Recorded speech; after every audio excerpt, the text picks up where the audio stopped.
ನಮಸ್ಕಾರ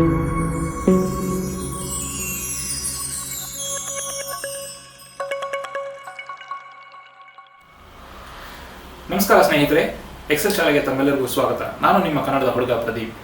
Microsoft Excel ಅನ್ನು ಕನ್ನಡದಲ್ಲಿ ಸುಲಭವಾಗಿ ಕಲಿಯುವಂಥ ಒಂದು ಸಣ್ಣ ಪ್ರಯತ್ನವನ್ನು ನಾನು ಮಾಡ್ತಾ ಇದ್ದೀನಿ. ದಯವಿಟ್ಟು ಈ ವಿಡಿಯೋನ ಲೈಕ್ ಮಾಡಿ, ಶೇರ್ ಮಾಡಿ, ಹಾಗೂ ನನ್ನ ಚಾನಲ್ ಇನ್ನೂ ಸಬ್ಸ್ಕ್ರೈಬ್ ಮಾಡಿಲ್ಲ ಅಂದರೆ ದಯವಿಟ್ಟು ಸಬ್ಸ್ಕ್ರೈಬ್ ಮಾಡಿ. ಬನ್ನಿ, ಹಾಗಾದರೆ ಇವತ್ತಿನ ವಿಷಯ ಏನಂತ ತಿಳ್ಕೊಳ್ಳೋಣ.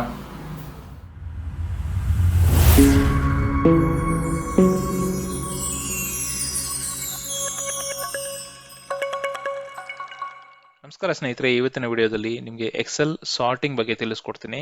ಸಾರ್ಟಿಂಗ್ ಅಲ್ಲಿ ಎರಡು ವಿಧಾನ ಇದೆ. ಒಂದು ವರ್ಟಿಕಲ್ ಸಾರ್ಟಿಂಗು, ಎರಡನೇದು ಹಾರಿಜಾಂಟಲ್ ಸಾರ್ಟಿಂಗ್. ವರ್ಟಿಕಲ್ ಸಾರ್ಟಿಂಗ್ ಅಂತಂದ್ರೆ ನಾವು ಕಾಲಮ್ನ ಬೇಸ್ ಆಗಿ ಇಟ್ಕೊಂಡು ನಾವು ರೋಸ್ನ ಸಾರ್ಟ್ ಮಾಡೋದಕ್ಕೆ ವರ್ಟಿಕಲ್ ಸಾರ್ಟಿಂಗ್ ಅಂತ ಕರಿತೀವಿ. ಅದೇ ರೀತಿ ಎರಡನೇ ವಿಧಾನ ಯಾವ್ದಪ್ಪ ಅಂತಂದ್ರೆ ನಾವು ರೋಸ್ನ ಬೇಸ್ ಆಗಿ ಇಟ್ಕೊಂಡು ಕಾಲಮ್ಸ್ನ ಸಾರ್ಟ್ ಮಾಡೋದಕ್ಕೆ ನಾವು ಹಾರಿಜಾಂಟಲ್ ಸಾರ್ಟಿಂಗ್ ಅಂತ ಹೇಳ್ತೀವಿ. ಬನ್ನಿ, ಹಾಗಾದ್ರೆ ಈ ವರ್ಟಿಕಲ್ ಸಾರ್ಟಿಂಗ್ ಹೇಗೆ ವರ್ಕ್ ಆಗುತ್ತೆ ಮತ್ತು ಹಾರಿಜಾಂಟಲ್ ಸಾರ್ಟಿಂಗ್ ಹೇಗೆ ವರ್ಕ್ ಆಗುತ್ತೆ ಅಂತ ನಾನು ನಿಮಗೆ ಉದಾಹರಣೆ ಸಮೇತ ತಿಳಿಸ್ಕೊಡ್ತೀನಿ. ಮೊದಲನೇದಾಗಿ ನಾವು ವರ್ಟಿಕಲ್ ಸಾರ್ಟಿಂಗ್ ಅನ್ನೋ ಒಂದು ಶೀಟ್ ಅಲ್ಲಿ ನಮಗೆ ಡೇಟಾ ಇದೆ. ಇಲ್ಲಿ ನಮಗೆ ಪ್ರಾಬ್ಲಮ್ ಸ್ಟೇಟ್ಮೆಂಟ್ ಏನಪ್ಪಾ ಅಂತಂದ್ರೆ ನಾವು ಕಂಪನಿ ನೇಮ್ನ ಎಂಟೈರ್ ಡೇಟಾ ಕಂಪನಿ ನೇಮ್ನ ಬೇಸ್ ಆಗಿ ಇಟ್ಕೊಂಡು ಎ ಟು ಝೆಡ್ ಅಂದ್ರೆ ಅಸೆಂಡಿಂಗ್ ಆರ್ಡರ್ ಅಲ್ಲಿ ನಾವು ಸಾರ್ಟ್ ಮಾಡಬೇಕು ಅಂತ ಇಟ್ಕೊಳ್ಳಿ. ಇಲ್ಲಿ ನಾನು ಯಾವುದೇ ಒಂದು ಇದರಲ್ಲಿ ಕರ್ಸರ್ನ ಪ್ಲೇಸ್ ಮಾಡಿ ನೋಡಿ, ಡೇಟಾನಲ್ಲಿ ಈ ಸಾರ್ಟ್ ಅನ್ನೋ ಐಕಾನ್ ಮೇಲೆ ನೀವು ಕ್ಲಿಕ್ ಮಾಡಿದಾಗ ನಿಮಗೆ ಸಾರ್ಟ್ ಅನ್ನೋ ಒಂದು ಮೆನು ಓಪನ್ ಆಗುತ್ತೆ. ಈ ವಿಂಡೋನಲ್ಲಿ ಬೈ ಡಿಫಾಲ್ಟ್ ನಿಮಗೆ ವರ್ಟಿಕಲ್ ಆಗಿ ಇದು ಸೆಟ್ ಆಗಿರುತ್ತೆ. ನೋಡೋದಲ್ಲ, ಇಲ್ಲಿ ಯಾವ ಕಾಲಮ್ ಬೇಸ್ ಮೇಲೆ ನೀವು ಸಾರ್ಟ್ ಮಾಡಬೇಕು ಅಂತ ಇಲ್ಲಿ ಸೆಲೆಕ್ಟ್ ಮಾಡಬೇಕಾಗುತ್ತೆ. ಇಲ್ಲಿ ನಾವು ಕಂಪನಿ ನೇಮ್ನ ಅಸೆಂಡಿಂಗ್ ಆಗಿ ಸಾರ್ಟ್ ಮಾಡಬೇಕಾಗಿರೋದ್ರಿಂದ ನಾನು ಕಂಪನಿ ನೇಮ್ ಅಂತ ಸೆಲೆಕ್ಟ್ ಮಾಡ್ತಾ ಇದ್ದೀನಿ. ಇನ್ನೊಂದು, ನೀವು ಯಾವುದೇ ಸಾರ್ಟ್ ಮಾಡುವಾಗ by default my data has headers ಅನ್ನೋದು ಟಿಕ್ ಮಾರ್ಕ್ ಆಗಿರುತ್ತೆ.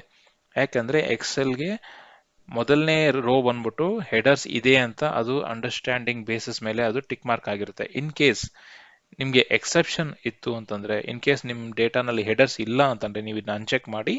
ಅಕಸ್ಮಾತ್ ನಿಮ್ಮ ಡೇಟಾಗೆ ಹೆಡರ್ಸ್ ಇದ್ದು ಇದು ಅನ್ಚೆಕ್ ಆಗಿದ್ರೆ ಸಾರ್ಟ್ ಮಾಡೋಕ್ ಮುಂಚೆ ಇದನ್ನ ಹೆಡರ್ಸ್ನ ನೀವು ಟಿಕ್ ಮಾರ್ಕ್ ಮಾಡಿ. ಇಲ್ಲ ಅಂದ್ರೆ ನಿಮ್ಮ ಹೆಡರ್ ಕೂಡ ಸೆಂಟ್ರಲ್ಲಿ ಎಲ್ಲೋ ಒಂದ್ ಕಡೆ ಆಲ್ಫಾಬೆಟಿಕಲ್ ಆಗಿ ಸಾರ್ಟ್ ಆಗ್ಬಿಡುತ್ತೆ.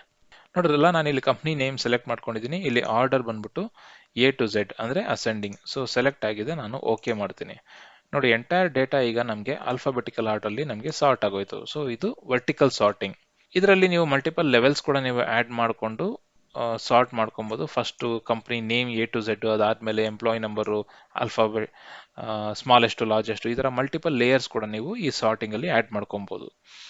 ಸೊ ಎರಡನೇದೀಗ ಹಾರಿಜಾಂಟಲ್ ಸಾರ್ಟಿಂಗ್. ಹಾರಿಜಾಂಟಲ್ ಸಾರ್ಟಿಂಗ್ ನಾವು ಯಾಕೆ ಬಳಸ್ತೀವಿ ಅಂತಂದ್ರೆ, ನೋಡಿ ಇಲ್ಲಿ ನಮಗೆ ಅಡ್ರೆಸ್ ಇಂದ ಸ್ಟಾರ್ಟ್ ಆಗಿ ನಮಗೆ ಜಿಪ್ ಕೋಡ್ ಅಂದ್ರೆ ಆಲ್ಫಾಬೆಟಿಕಲ್ ಆಗಿ ನಮಗೆ ಕಾಲಮ್ಸ್ ಸಾರ್ಟ್ ಆಗಿದೆ. ಅದೇ ನಮಗೆ ಇಷ್ಟ ಬಂದಂಗೆ ನಮ್ಮ ಕಾಲಮ್ಸ್ ನ ಅರೇಂಜ್ ಮಾಡಬೇಕು ಅಂತ ಇಟ್ಕೊಳ್ಳಿ. ನೋಡಿ, ನಮಗೆ ಎಂಪ್ಲಾಯ್ ನೇಮ್ ಬೇಕು, first name, last name, company name, city ಮತ್ತು ಅಡ್ರೆಸ್.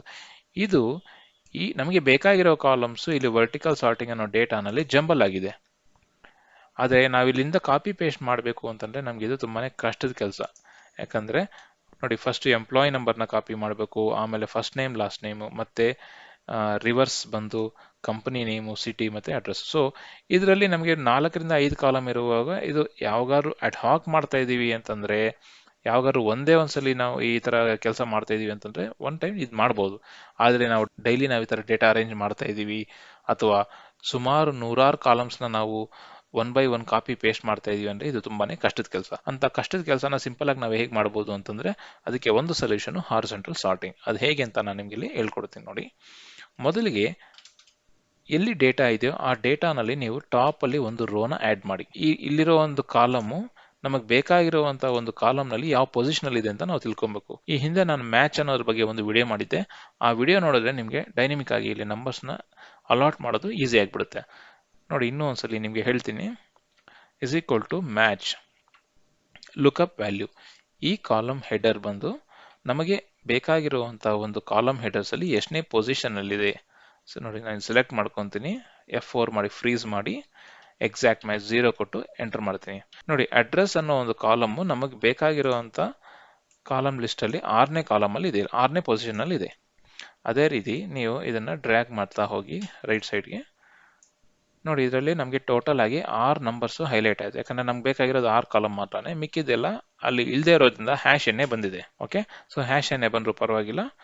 ಈಗ ಎಂಟೈರ್ ಕಾಲಮ್ ಇನ್ಕ್ಲೂಡಿಂಗ್ ಈ ಫಾರ್ಮುಲಾ ಏನ್ ಹಾಕಿದೀವಿ ರೋ ನಂಬರ್ಸ್ ಅದನ್ನು ಸೇರಿಸಿ ಎಂಟೈರ್ ಡೇಟಾನ ನೀವು ಸೆಲೆಕ್ಟ್ ಮಾಡಬೇಕಾಗುತ್ತೆ. ಸೆಲೆಕ್ಟ್ ಮಾಡಿ ನೋಡಿ, ಇಲ್ಲಿ ಸಾರ್ಟ್ ಅಂತ ಕ್ಲಿಕ್ ಮಾಡಿ. ನಾನು ಹೇಳಿದ್ನಲ್ಲ, by default Excel top to bottom ಅನ್ನೋದು ಸಾರ್ಟಿಂಗ್ಗೆ ಸೆಟ್ ಆಗಿರುತ್ತೆ. ಅದನ್ನ ನಾವು ಸೀಕ್ವೆನ್ಸ್ನ ಚೇಂಜ್ ಮಾಡಬೇಕು. ಅದು ಎಲ್ಲಿ ಚೇಂಜ್ ಮಾಡಬೇಕು ಅಂತಂದ್ರೆ, ಈ ಸಾರ್ಟ್ ವಿಂಡೋನಲ್ಲಿ ಆಪ್ಷನ್ಸ್ ಮೇಲೆ ಕ್ಲಿಕ್ ಮಾಡಿ.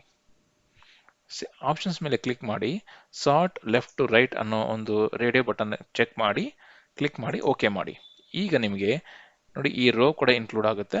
ಇಲ್ಲಿ ಬಂದ್ಬಿಟ್ಟು ಇಷ್ಟೊತ್ತು ನಿಮಗೆ ಕಾಲಮ್ ಅಂತ ಇತ್ತು, ಈಗ ರೋ ಅಂತಿದೆ. ಈ ರೋ ಬಂದು ನೀವು ರೋ ನಂಬರ್ 1 ಅಂತ ಸೆಲೆಕ್ಟ್ ಮಾಡ್ಕೊಳ್ಳಿ. ಇಲ್ಲಿ ನಂಬರ್ಸ್ ಇರೋದ್ರಿಂದ ಆಟೋಮೆಟಿಕ್ ಆಗಿ ಅದು ನಿಮಗೆ ಸ್ಮಾಲೆಸ್ಟ್ ಟು ಲಾರ್ಜೆಸ್ಟ್ ಅಥವಾ ಲಾರ್ಜೆಸ್ಟ್ ಟು ಸ್ಮಾಲೆಸ್ಟ್ ಅಂತ ನಿಮಗೆ ಆಪ್ಷನ್ ಕೊಡ್ತಾ ಇದೆ. ನಮಗೆ ಸ್ಮಾಲೆಸ್ಟ್ ಟು ಲಾರ್ಜೆಸ್ಟ್ ಬೇಕಾಗಿರೋದ್ರಿಂದ ಸ್ಮಾಲೆಸ್ಟ್ ಟು ಲಾರ್ಜೆಸ್ಟ್ ತಗೊಂಡು ಕ್ಲಿಕ್ ಓಕೆ ಮಾಡಿ. ಈಗ ನೋಡಿ, ನಮಗೆ ಮೊದಲನೇ 6 ಕಾಲಮ್ಸ್ ಏನ್ ಬೇಕಾಗಿತ್ತು ಅದು ನಮಗೆ ಇಲ್ಲಿ ಸೀಕ್ವೆನ್ಸ್ ಆಗಿ ಅರೇಂಜ್ ಆಗಿದೆ. ನೋಡಿ, ನಾನು ಇನ್ಕ್ಲೂಡಿಂಗ್ ಕಾಲಮ್ಸ್ ನ ಕಾಪಿ ಮಾಡಿ ಇಲ್ಲಿ ಪೇಸ್ಟ್ ಮಾಡ್ತಾ ಇದ್ದೀನಿ. ನೋಡಿ, ಇಲ್ಲಿ ಪೇಸ್ಟ್ ಮಾಡ್ತಾ ಇದ್ದೀನಿ. ನೋಡಿದ್ರಲ್ಲ, employee number, first name, last name, company name, city, address.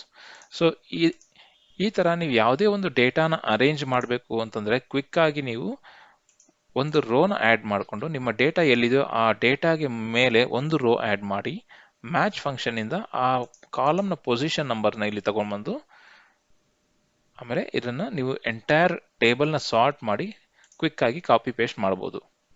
ನೋಡಿದ್ರಲ್ಲ ಸ್ನೇಹಿತರೆ, ನಿಮಗೆ ಈ ವರ್ಟಿಕಲ್ ಸಾರ್ಟಿಂಗ್ ಮತ್ತೆ ಹಾರಿಜಾಂಟಲ್ ಸಾರ್ಟಿಂಗ್ ಎರಡೂ ನಿಮಗೆ ಕ್ಲಿಯರ್ ಆಗಿ ಅರ್ಥ ಆಗಿದೆ ಅಂತ ಭಾವಿಸ್ತಾ, ದಯವಿಟ್ಟು ನನ್ನ ಚಾನೆಲ್ನ ಇನ್ನೂ ಸಬ್ಸ್ಕ್ರೈಬ್ ಮಾಡಿಲ್ಲ ಅಂದರೆ ಸಬ್ಸ್ಕ್ರೈಬ್ ಮಾಡಿ, ಲೈಕ್ ಮಾಡಿ, ಶೇರ್ ಮಾಡಿ, ಪ್ರೋತ್ಸಾಹಿಸಿ. ಧನ್ಯವಾದಗಳು.